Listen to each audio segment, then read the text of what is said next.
requested more info on candidates with that comparable experience. We're still working to find out how an Augusta firefighter is doing after a blaze at the old Rollins Elementary School. This was the scene there yesterday off Wrdw Drive. Augusta Fire and EMA says flames damaged a couple of rooms there in just 20 minutes. And one of the firefighters actually was injured trying to put that out. We've reached out for an update on that condition. Meanwhile, investigators are still looking into what caused the fire. We're told there were already plans in place to demolish the school. Every passing day feels like one step closer to normal, but inside our nursing homes, normal still feels far away. Georgia holds the highest backlog of nursing home inspections in the nation, and families in South Carolina are still fighting to visit their loved ones. The I-Team's Liz Owens investigates failing the fragile. Well, it's been a little more than a year since COVID outbreaks spread through Augusta nursing homes. Infections and deaths are down inside facilities, but the fight to protect residents is still ongoing. The outbreak came faster than families could say goodbye. Doctor got on the phone and he pretty much told me, did you know your mom was in the hospital? I said, no, sir. Did you know she was classified with being positive for coronavirus? I said, no, sir, I wasn't. She's a patient of Wrdw's. Last I was her, I just spoke to her earlier that morning. 67-year-old Jeannie Jackson passed away less than 48 hours later. I can't even give my mom one last kiss. None of that. That is sad. In all, 84 residents and 14 staff members tested positive for COVID-19 at Wrdw Health and Rehabilitation Center in Augusta since the outbreak last April. 14 died. 82-year-old Barbara Roy was one of the first patients to pass away from the virus. You never think it's going to happen to you in your hometown, in your grandmother's nursing home. But the I-Team found the Office of an Inspector General predicted problems in Georgia's nursing homes long before the pandemic. The OIG reports the state fell short investigating immediate and high jeopardy complaints between 2011 and 2015. 3 years later, Georgia still had problems conducting timely inspections. An investigation by the newspaper company CNHI found Georgia has the largest backlog of nursing home inspections in the country. The report shows by the end of March of this year, 80% of nursing homes had not undergone a comprehensive inspection in 18 months. Federal regulations mandate states to conduct a minimum of at least one inspection a year. Our I-Team found Wrdw had gone 14 months without an inspection by the time of the outbreak. You never think it's going to be you. And that's why I'm angry. Bans on visitation kept families on both sides of the river from being the eyes and ears of their loved one. She went in May of 2018. I promised her I'll be there every day. Every single day, and I did. Up until they locked the door. Sure did. And I miss her.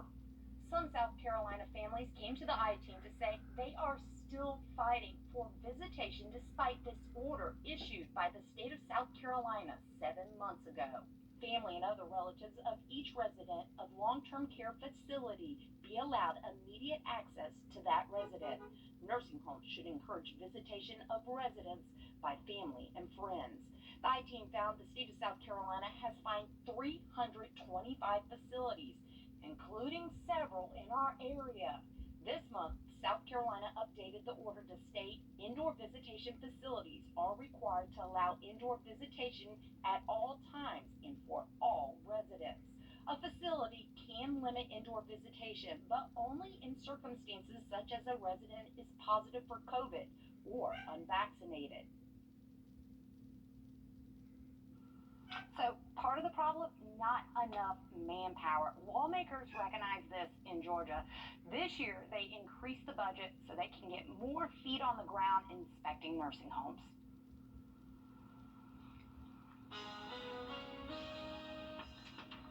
Well, we saw beautiful weather again out there this afternoon. We do have the potential to see a few very isolated showers the next couple of days. We'll take a look at that and a big warm-up next.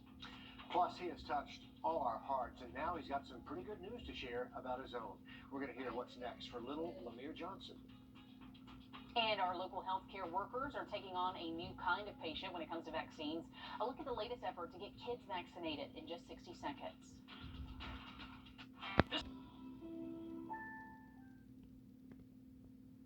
Well, this evening we're checking in on our area's vaccine rollout. We know demand has slowed down really across the board, but now that younger kids are eligible to get the shot, we wanted to know if our local clinics are filling up again, if they're seeing any change. News 12's Brady Trapnell live in the studio.